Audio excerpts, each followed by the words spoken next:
Ms. Sylvia Lim.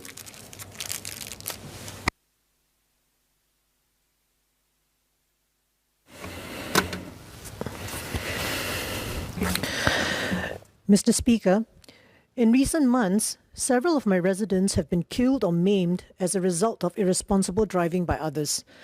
These tragic accidents could have been easily avoided. I thus agree with the overall rationale underlying this bill to enhance safety on our roads, as well as to strengthen security on our public transport. That said, I have some queries and concerns about the provisions relating to illegal car racing, giving of false information to police, and the expanded powers of search on bus and train commuters. First, illegal car racing. Clause 22 of this bill will increase the penalties for the offence of conducting illegal competitions or trials of speed involving vehicles, in short, racing.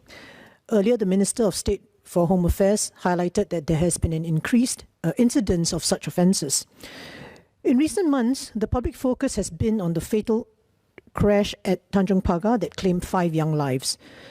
Based on questions from other members of this House, illegal car races may be taking place in our neighbourhoods. Anecdotally, I have also received significant feedback from residents about vehicles racing at high speeds within our unit GRC, such as along Tampines Road, the Upper Serangoon Road Viaduct, and Lorong Asu several times a week. I have been liaising with the Traffic Police and the Land Transport Authority for several months over such threats to public safety.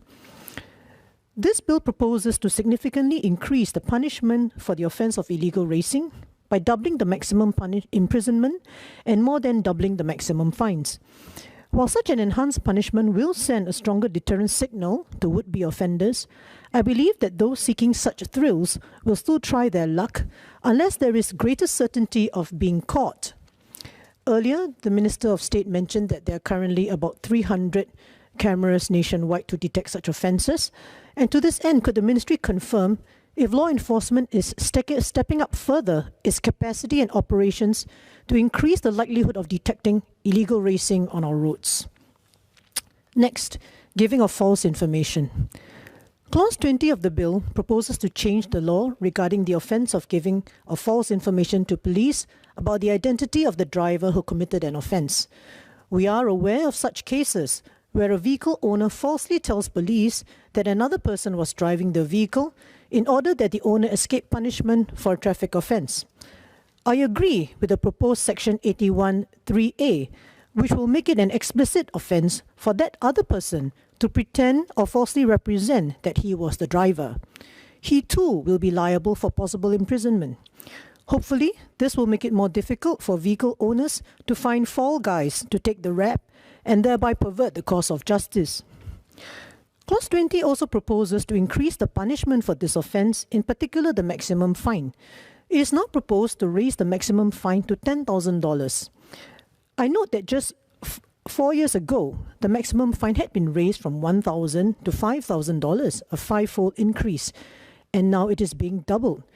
Could the Ministry clarify why there is a need to do so? And in particular, is there any indication that drivers are not deterred by the current levels of fines? Finally, searches of bus and train passengers. Clauses 24 and 31 of the bill provide for security screening of passengers upon entry into buses, bus interchanges, and trains and premises of the MRT and LRT. Although powers of search already exist in the Road Traffic Act and Rapid Transit Systems Act, these powers covered only passengers' belongings, but not searches of the passengers themselves. This bill will expand these powers to cover frisk searches of passengers. Given the evolving security situation, including the threat from self-radicalization, I do appreciate the rationale for this expanded power. So I do not expect the power to do frisk searches to be widely used, and I hope I am not wrong.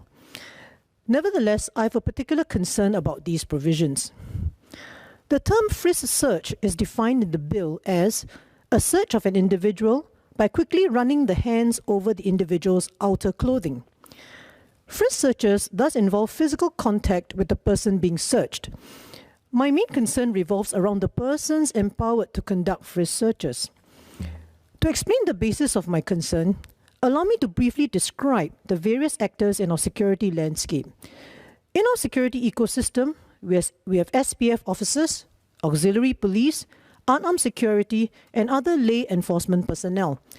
The levels of training of these groups are vastly different.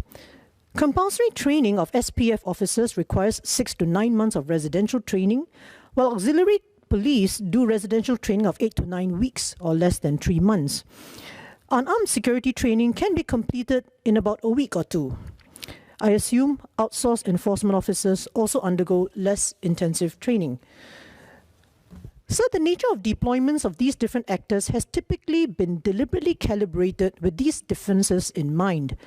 Those with less training typically handle more routine tasks, such as controlling entry to premises, guarding installations, or manning security equipment. On the other hand, the SPF officers are expected to handle trickier situations involving the exercise of judgment and discretion and working with the community. Of course, over the years, there has been some convergence and overlap as the training of APOs and unarmed security has been enhanced to enable them to perform more tasks than before. But the need to draw a line is still solid and sound. The bill proposes that frisk searches may be conducted by police officers and those defined as senior approved persons. Senior approved persons are in turn defined to include members of the auxiliary police, security officers engaged by the public transport operator, and outsourced enforcement officers. It is not clear to me that there is any requirement of seniority in the categories mentioned, so the term senior approved persons may in fact be a misnomer. More importantly, is enabling non-SPF actors to conduct frisk searches by force appropriate? For comparison, let us look at another piece of legislation. In the Public Order Act, Part 3 on Special Event Security reserves the power to search persons entering a special event area to SPF officers only. Others, such as auxiliary police and private security, are empowered to do less intrusive forms of security checks, such as checking bags and manning scanners. This sensible demarcation is a recognition that a bodily search is an intimate security check, which should only be performed by highly trained persons. This bill today marks a departure from that approach. Concerns naturally arise. Are auxiliary police, security officers, and the outsourced enforcement officers suitable to perform frisk searches? Do they have the requisite training, not only on how to perform the physical act of search, but also how to handle any confrontations that may arise? Another concern would be about searches of female commuters. Where are the precautions on how searches on women should be conducted in order to have strict regard to decency? Finally, the bill provides that it is an offence for commuters not to comply with any request or order of a police officer or approved person on pain of punishment of a fine of up to $1,000. Since commuters have to comply, it is only reasonable that officers be easily identifiable. Clauses 24 and 31 provide that a police officer in plain clothes or an approved person must declare his office to the person before he or she is required to comply. The only category of officers who are required to produce identification cards to the public are outsourced enforcement officers. May I ask why it is not provided that all police officers and approved persons must show their warrant cards or identification cards if asked by the public? This bill seems to be a lowering of the standards set by the Road Traffic Act itself, as Section 128 of the Act currently requires police officers not in uniform to produce the identification cards to the public when asked.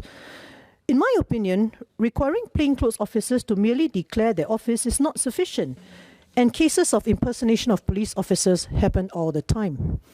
I'm concerned about what this means for safeguards for the commuter. So in conclusion, as I stated at the start of my speech, I'm supportive of the goal of enhancing safety on our roads and strengthening security on our public transport. Nevertheless, it is important that the provisions are coupled with strong capacities to detect offences. It is also critical to ensure that the risk of misuse of search powers on commuters is minimized. Thank you.